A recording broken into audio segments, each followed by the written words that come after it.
And of course, we all want to take precautions and avoid catching COVID-19, but working from home is not an option for everyone. Clayton Taylor, the CEO of the Society for Human Resource Management, is here with more on what workers and businesses can do to protect themselves. Johnny, we appreciate you being on. You just heard the doctor there talking about the challenge of protecting healthcare workers. If you're someone who is generally forced to be exposed to the sick or the public, what do?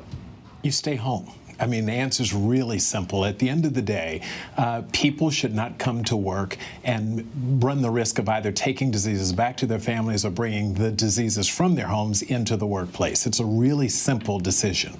But not everybody can do that. What if you don't have the kind of job that you can do from home or that you can't really miss? I mean, what if you're a doctor and you need to go in and treat your patients, for example? Well, I mean, let's think about it. You're a doctor and you need to treat your patients. The one thing you shouldn't be doing is bringing harm to your patients. So I don't think that anyone should think about being unable to go to work. These conversations, if you are exhibiting symptoms of the coronavirus, then you must. It is your responsibility to not subject other people and expose them to this disease. Oh, right. So you're saying for people who are sick, they should absolutely not go to work. Totally understood. Right. What about for people who aren't sick and just want to take precautions? They want to protect themselves, but they can't just stay home and put themselves in, a self-preservational quarantine, so to speak. Well, right. So obviously, as an organization, SHRM, we represent 300,000 HR people. So our job is to make sure that America's companies, and indeed globally, companies have employees showing up where they can do so safely and responsibly. So what we say is practice good hygiene. Nothing replaces that, and frankly, we should be doing that anyway. Avoid some of the normal gestures where we shake hands with people, a fist bump, a nod, just recognizing people in different ways. Avoid embracing people in a very safe way, right? Embracing people. The notion is be smart. We're dealing with an exceptional situation, and so that requires that you modify your behavior to take into consideration what we're facing and what we don't know.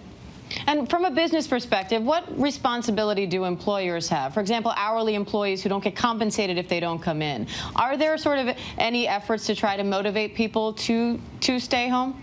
Well, so we are more than motivating. We're strongly encouraging employers to be smart here. It is simply not in the best interest of the employer to bring people into the workplace who pose risk. The idea, I had someone call me the other day and they were talking about, I operate a business and I make $10 an hour, and my employer has essentially said, if you don't come to work, you're not paid. And I said, well, that's dumb. At the end of the day, there's no other way to explain it. If, for example, you're a restaurant and you encourage someone to come to work so that you're not paying someone $10 an hour to be at home sick. Think about the consequences of that. So we're encouraging employers that if an employee is in fact sick or ever shows any symptoms that feel like, as the doctor said earlier, they look and feel like the flu early on. If you have that going on, ask, encourage, demand that employee stay home.